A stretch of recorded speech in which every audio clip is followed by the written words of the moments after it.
Madame, on se peur pour le cœur.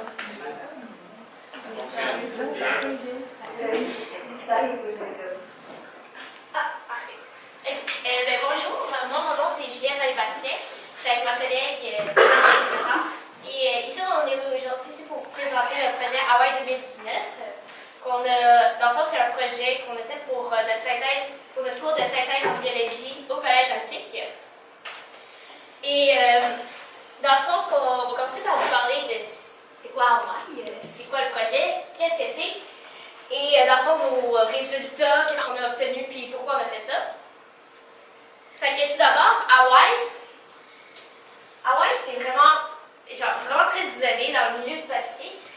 Il n'y a pas beaucoup de gens autour. Et dans le fond, c'est juste ici, là. C'est vraiment tout petit. Puis c'est une archipel d'îles. Et on appelle ça des îles volcaniques parce que c'est fait avec des plaques tectoniques. Fait qu'il y aura beaucoup de volcans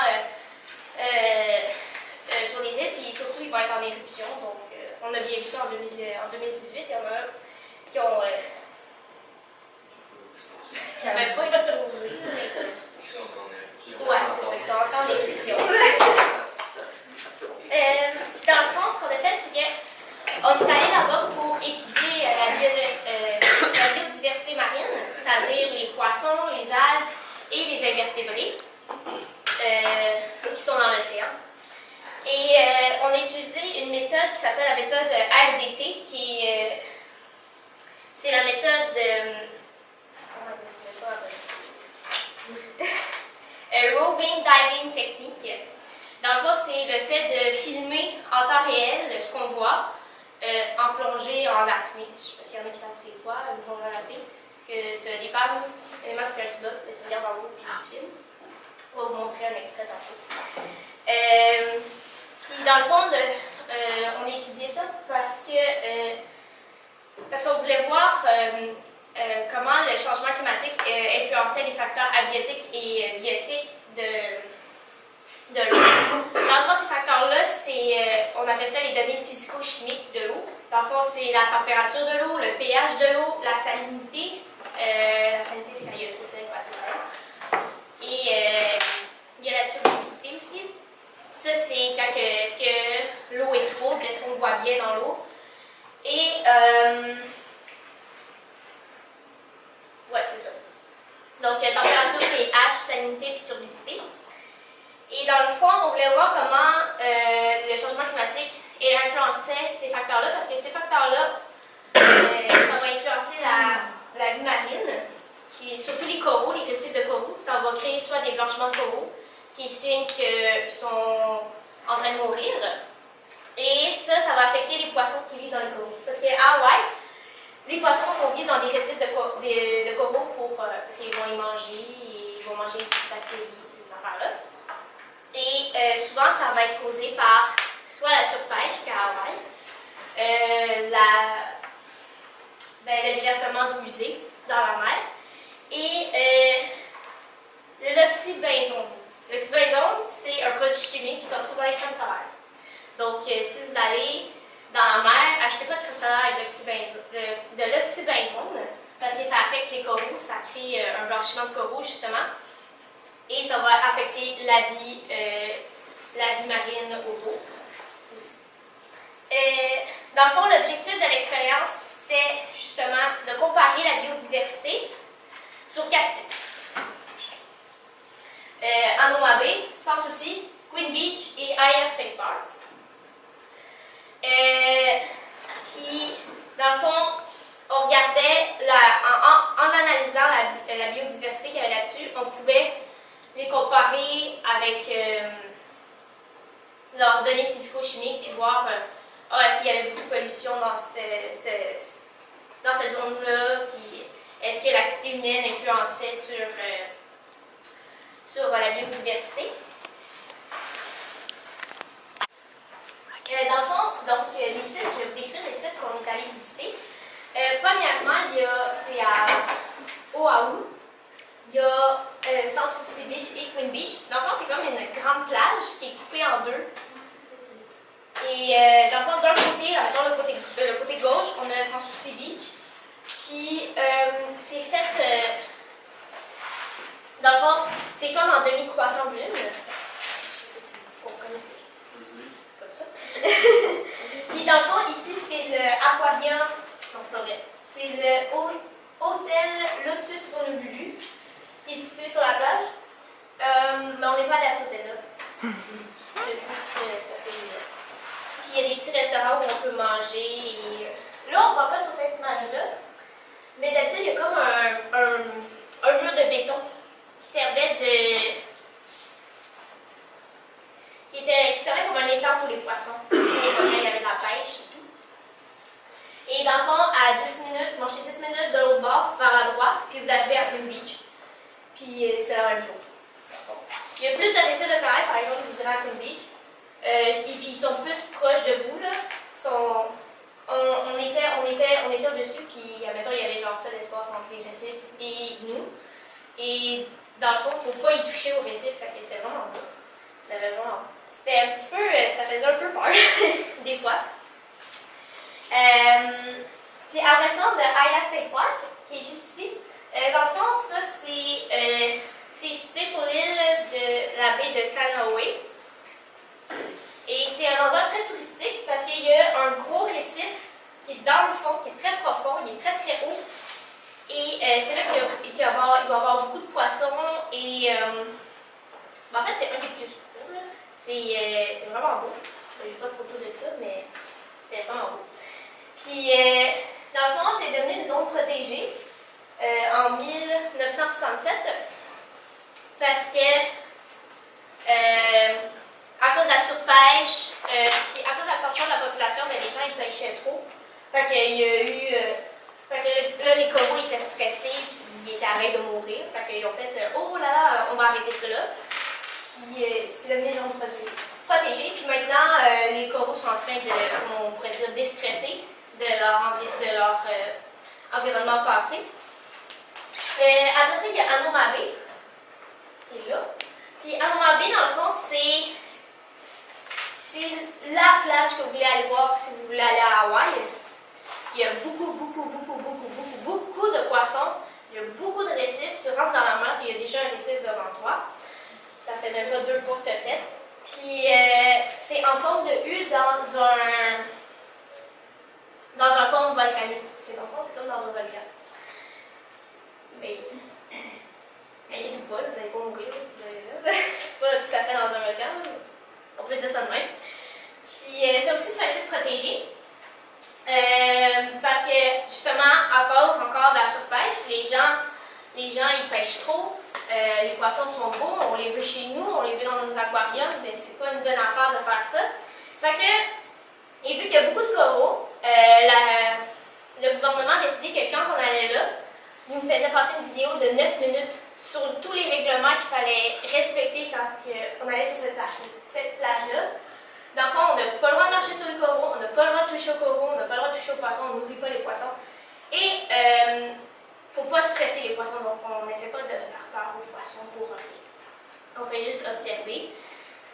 Parce que juste le fait de toucher un coraux ou un récif de coraux ou un corail, ça peut le détruire et ça peut apporter des bactéries qui ne sont pas censées avoir.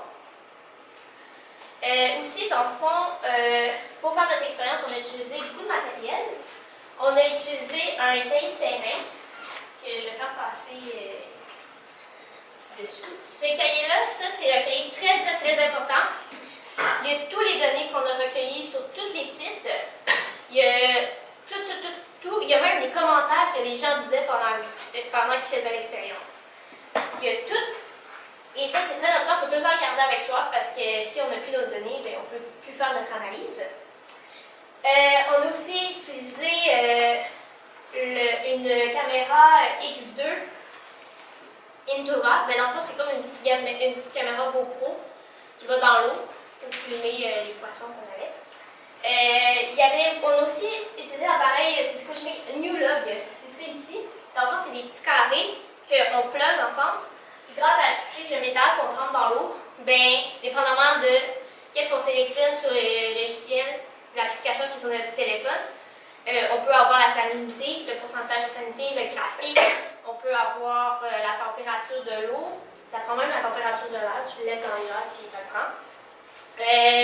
Ça prend aussi le pH de l'eau. Et c'est très très précis comme appareil. Dans le fond, c'est Bluetooth là, avec ton téléphone. Donc c'est assez simple d'utilisation. Et aussi on a utilisé un disque de sécu. C'est ça qui va faire la turbidité de l'eau. Dans le fond, c'est un cercle, comme vous pouvez voir, attaché à une corde. Et là, quand tu arrives dans l'eau, tu vois à peu près au moins où l'eau t'arrive au genou. Un petit peu plus profond. Puis tu laisses tomber le disque dans l'eau. Tu laisses descendre. Juste avant que tu vois plus les lignes noires. Quand tu vois plus les lignes noires, c'est signe que ça dit la turbidité que tu as. Ça dit jusqu'où tu peux voir dans l'eau, jusqu'où l'eau est visible, ou jusque les organismes sont visibles. Fait que plus tu descends, plus l'eau est claire, parce que tu descends très très profond. Ça. On a aussi utilisé un GPS. Ça, dans le fond, c'était pour bien localiser l'endroit où on allait, pour avoir l'endroit en degrés, minutes, secondes.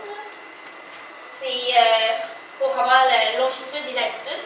Parce que comme ça, par la suite, s'il y a d'autres personnes, si, mettons, vous irez à Hawaï et vous ferez la même expérience, vous saurez exactement c'est quel site et exactement où on a fait l'expérience. Vous pourrez comparer vos résultats avec les nôtres. Voir est-ce que ça a changé, est-ce que ça s'est amélioré, dépendamment. Donc, ça c'est pour le matériel. Par la suite, avec ce matériel-là, c'est là qu'on a fait notre expérience. La technique utilisée, je vais vous montrer une petite vidéo. Ça va être plus simple.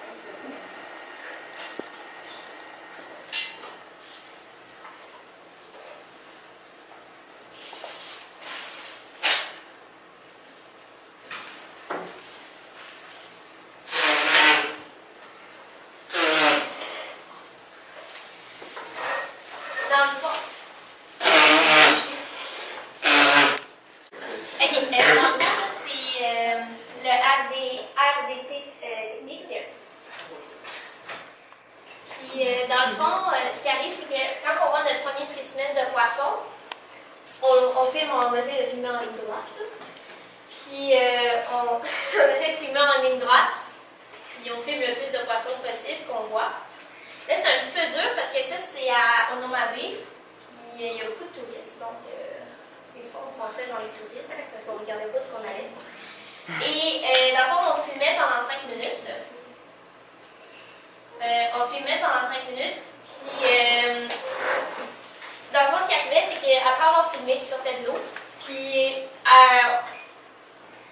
soit à la fin de la journée ou en revenant du voyage, on regardait la vidéo et on notait les poissons qu'on avait vus, les espèces, puis on les dénombrait dans le cahier de terrain pour que par la suite, on les mette dans des tableaux et des schémas, comme on va vous montrer plus tard. Et puis ça, cette technique-là, on l'a utilisée pour chaque membre de l'équipe. En fond, c'était 5 minutes pour chaque membre de l'équipe, pour un total de 10 minutes. Pour que dans notre rapport, on ait 20 minutes de vidéo au total, avec d'autres équipes.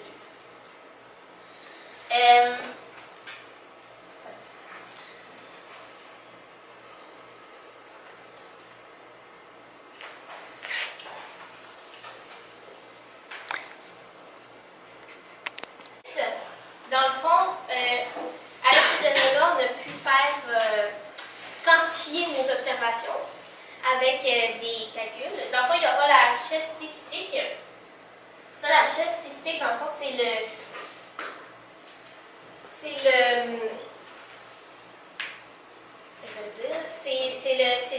nombre total d'individus dans tout le site. En fond, c'est le N là, de la richesse spécifique. Mettons, si j'ai calculé, il y avait 221 poissons, mais c'est ça. Puis avec ça, on va aussi, avec les espèces qu'on a donné on va aussi utiliser le NI. Ça, c'est l'abondance spécifique. C'est le nombre de poissons qu'il y a dans chaque espèce. Mettons que j'ai, c'est comme ici, on a le cornet fish. Ben, j'avais 2 poissons. J'avais juste observé 2 poissons avec dans cette espèce-là. Puis avec ces données-là, on va calculer l'abondance relative qu'on appelle. Dans le fond, l'abondance relative, c'est le pourcentage que recouvre notre espèce sur le site. Donc, c'est le pourcentage, mettons, que recouvre sur.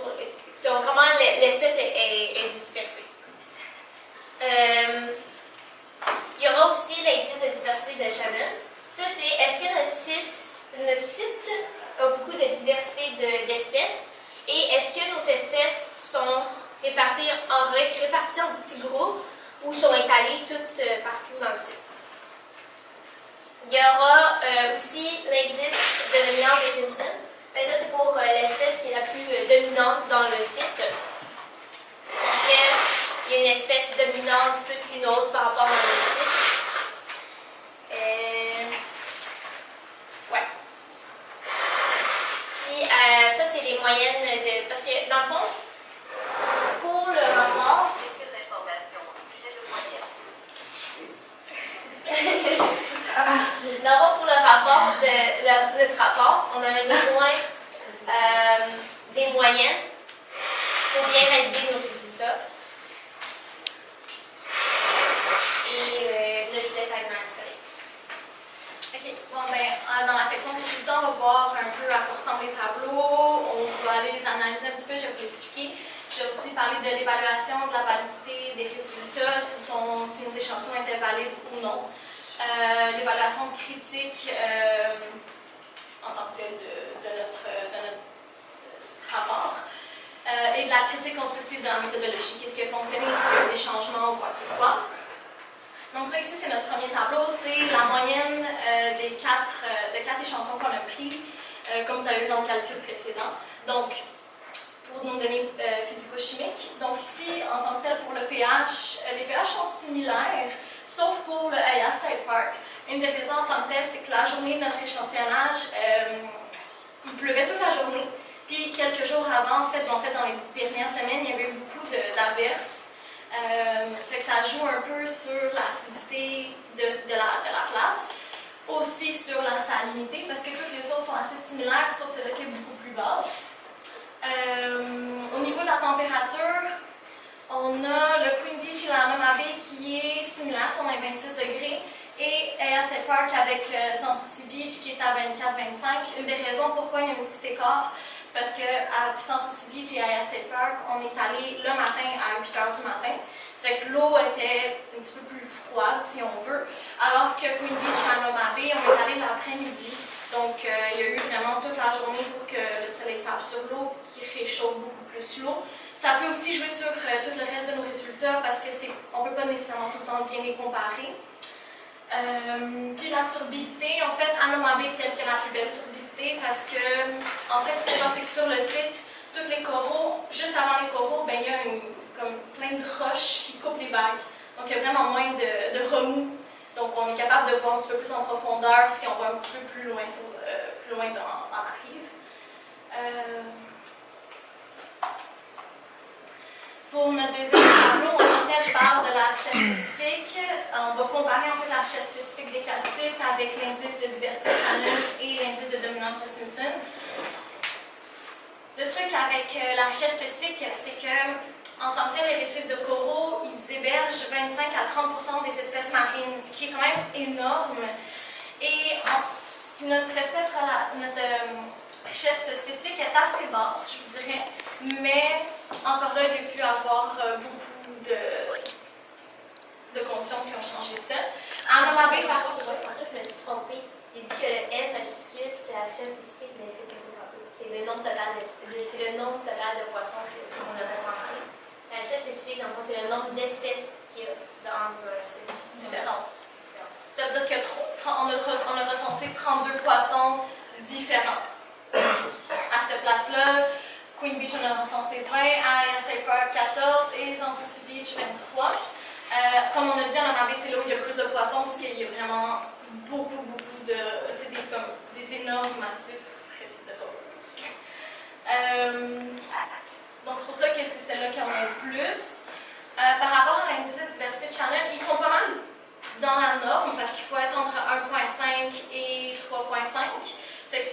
moyenne, ça fait que c'est quand même assez bien réparti les poissons.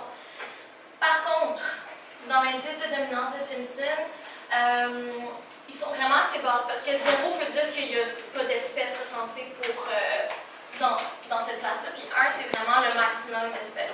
Là par contre, ils sont vraiment plus proches de 0, ça fait que ça peut jouer sur la validité de nos résultats, est-ce qu'ils vont être valides, est-ce que ça va-tu bien représenter les choses? Je vais vous le dire plus tard. Ok, donc après ça, le troisième tableau va être sur les espèces qu'on retrouve, quels poissons on retrouve le plus souvent. Donc ça, c'est le brown gingerfish qui est en train de manger des coquilles en ce moment. Le ringtail silverfish, par contre, lui, on l'appelle ringtail parce qu'il y a un petit anneau autour de sa queue ici, la petite. Et ça, c'est le convict time. Il y en a plusieurs qui sont similaires à ça. Faut vraiment, pour que ce soit un convict time, il faut vraiment que ça soit les lignes verticales qui sont sur le poisson. Donc, c'est ça ici. Donc, le brown silverfish a été retrouvé 33 fois à Noma Bay, 94 fois à Sans-Souci Beach. Il n'a pas été à State Park, mais encore là, c'est parce que, comme je vous dis, comme il pleuvait, les poissons aussi ne restent pas nécessairement à la surface, donc on n'en a pas vu beaucoup à cette place-là. Queen Beach, on l'a retrouvé 31 fois. Même si ici, vous voyez le nombre de fois qu'on l'a retrouvé est quand même assez proche, je dirais, le pourcentage de recouvrance des deux est assez, il y a vraiment un grand écart dû à le nombre total qu'il y a qu'on a recensé dans cette place-là. Donc, comme on en a recensé beaucoup plus en Noma Bay, le 83%, ben, il est un petit peu plus petit que, mettons, lui qui est 94, mais qu'il y en a un petit peu moins de poissons recensés, donc ça prouve un petit peu plus de glace. Pour le ringtail, celui-là, ça a été le poisson le plus vu, par contre, à State Park, avec un pourcentage de recouvrance de 18,35. Il a été vu un petit peu moins à Noma Bay, puis il a été vu quand même souvent aussi, avec 12 fois à Queen Beach. Le convict time a été très très souvent vu aussi à Noma Bay avec 48 fois, et une fois à Sans-Souci Beach, il n'a pas été vu à State Park, mais il a été vu encore 51 fois à Queen Beach. Mais même si, comme je vous dis, le numéro est pas mal similaire, le pourcentage d'abondance relative en tant que tel, elle est très grande. Il y a un très très grand écart. Ah bon, ben je peux encore continuer.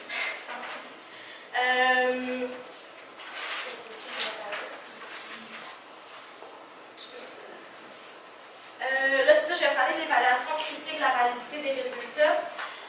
En fait, c'est que, oui, l'indice de Shannon, il respecte les normes, mais par contre, l'indice de Simpson ne le respecte pas. Donc, comme on ne peut pas valider des résultats avec une seule méthode, même si on a une de valide et une non, ça veut dire que nos résultats, malheureusement, ne seront pas validés, mais on les a quand même utilisés pour faire notre rapport. Il faut juste préciser dans les rapports que nos résultats n'étaient pas valides. Dans la critique constructive de la méthodologie, l'expérience a vraiment été très facile à faire, c'était super pratique parce qu'on était pas mal tous débutants. C'est moins stressant aussi de filmer puis d'analyser plus tard, mais la vraie méthode, c'est d'apporter le cahier de terrain puisqu'il est waterproof et on peut écrire à l'intérieur sous l'eau. Donc, des professionnels, ils peuvent plus l'écrire directement quand ils voient les poissons ou ils vous l'écrivent directement sur la plage, directement quand ils sortent en tant que tel.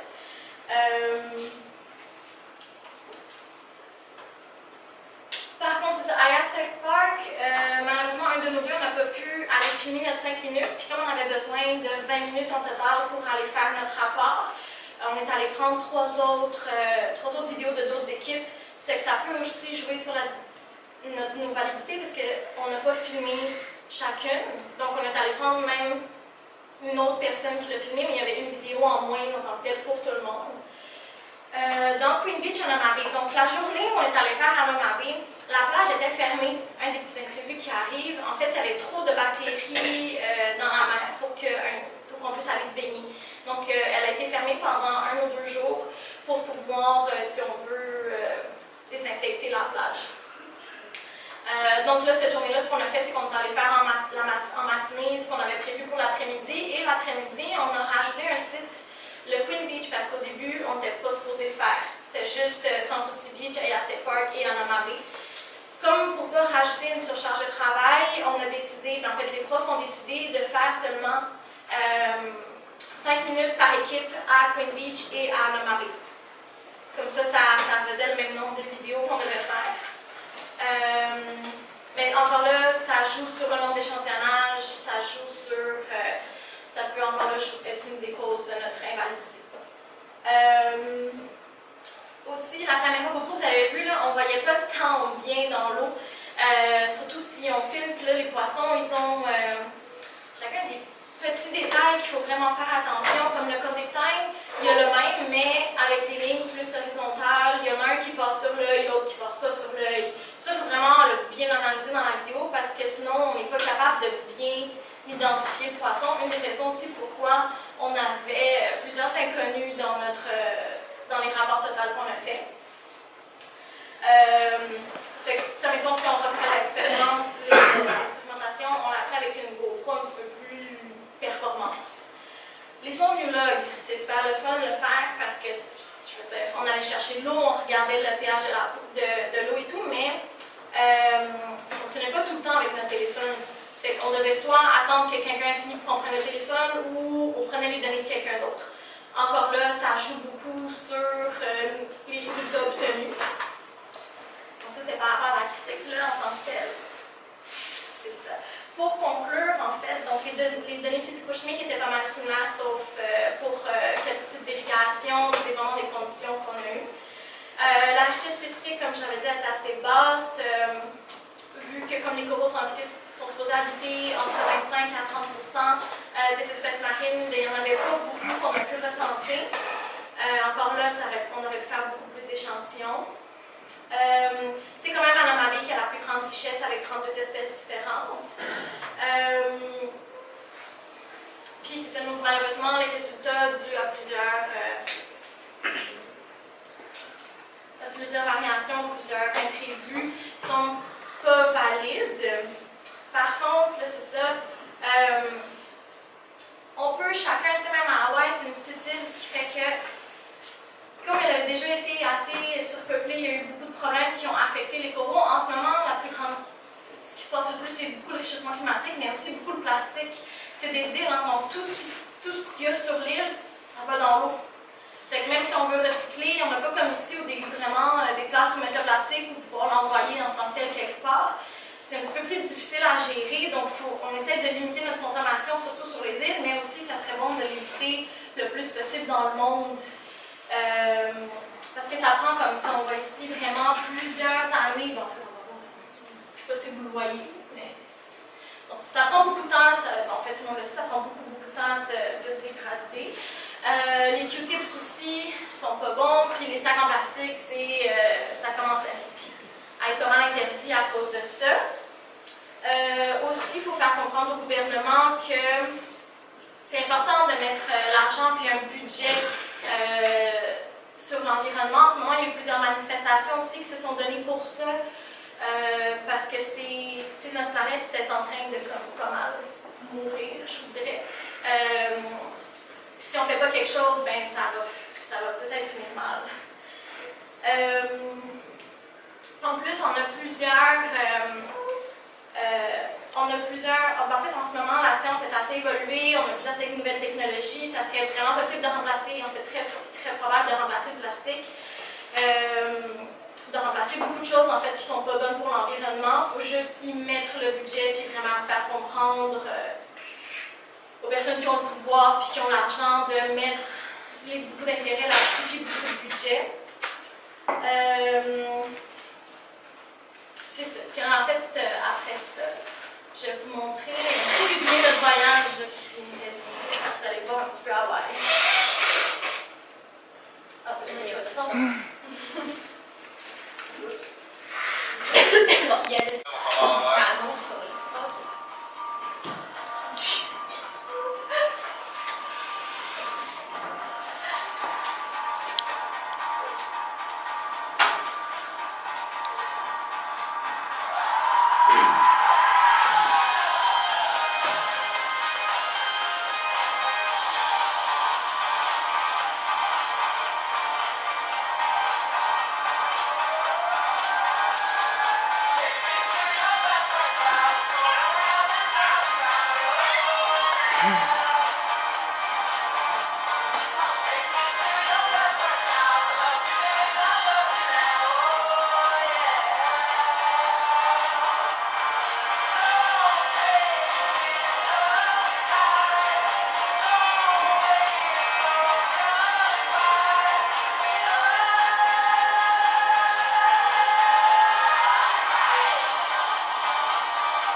Bravo, merci.